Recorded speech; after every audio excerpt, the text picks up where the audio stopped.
That's why you need to be careful what music you listen to, because if music can get rid of a demon, it can attract one. And most of the music out here now attracts demons. Then you wonder why your lifestyle, you grooving and bumping in the car, but when you get out, you can't wait to figure out why your life is standing still.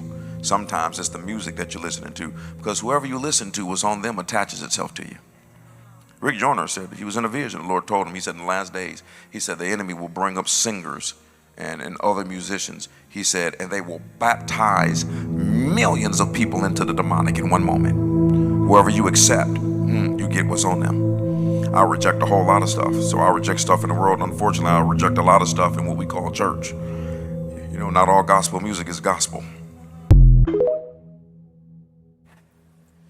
When Lucifer fell, the heavenly sound entrusted to him didn't disappear.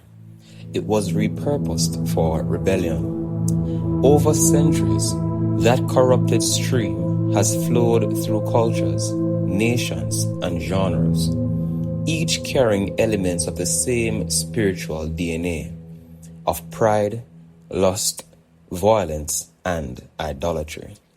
The Bible says in 1 John 5 verses 19, "And we know that we are of God, and the whole world lieth in wickedness."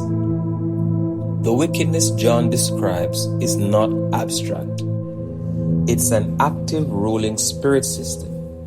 Music is one of its loudest messengers, and the genre dominating global charts today often serve as pulpits for the enemy's gospel. Dancehall emerged in Jamaica in the late 1970s, carrying raw storytelling about street life. But over the decades, much of it shifted from social commentary to glorifying immorality and invoking spirits. Here's what many don't realize.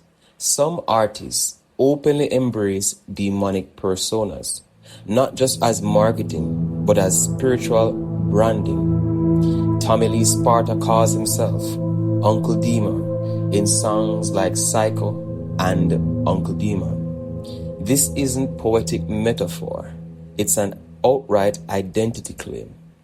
Proverbs 18 verse 21 warns, "Death and life are in the power of the tongue." Words, when repeated to a beat, become declarations. Certain lyrics normalize obia, a practice condemned in Deuteronomy 18 verses 10 to 12, which reads, "There shall not be found among you a consulter with familiar spirits, or a wizard, or a necromancer, for all that do these things are an abomination unto the Lord." Violent anthems create an atmosphere of agreement with the spirit of murder, which Jesus linked to the same heart as hatred.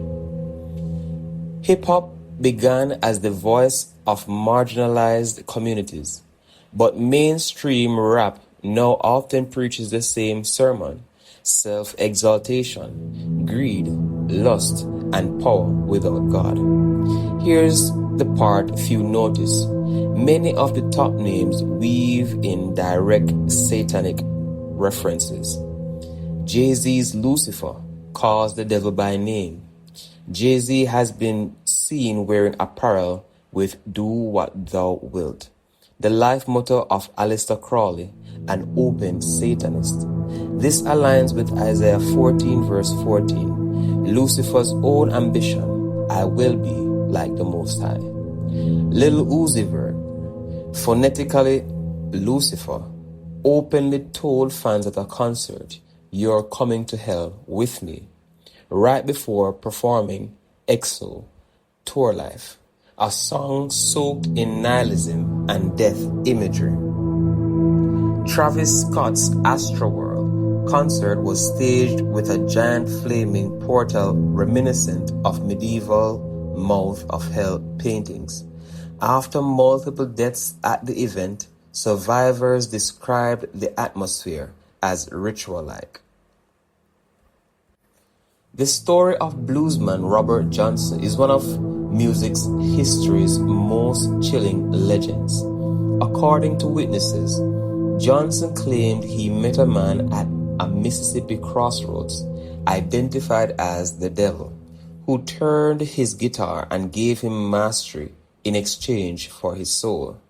His Crossroad Blues, 1936, contains veiled cries for deliverance, but also resignation to the pact. While some call it folklore, the Crossroads motif has since been romanticized in rock, country, and metal, turning a supposed demonic bargain into a badge of artistry.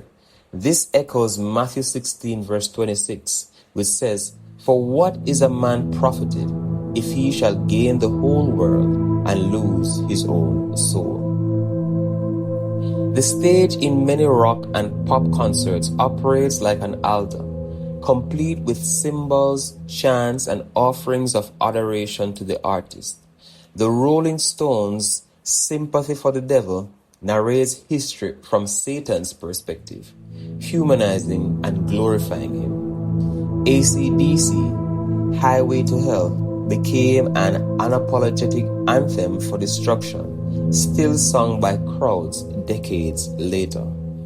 Billie Eilish's All the Good Girls Go to Hell dresses fallen angel imagery in pop hooks, embedding theology inverted against God. Here's what makes this more than entertainment. Singing along is a form of agreement. Amos 3 verse 3 asks, "Can two walk together except they be agreed?" When thousands chant a lyric glorifying lust or calling themselves demons, they are entering into corporate agreement with the spirit behind the words. In the spiritual realm, agreement is authorization. The devil's strategy hasn't changed. He still leads worship. Only now the choir is global. The sanctuary is the stage, and the hymnal is the Billboard Top 100. If the church doesn't wake up, the enemy will keep discipling nations with sermons set to music, while we dismiss it as just a song.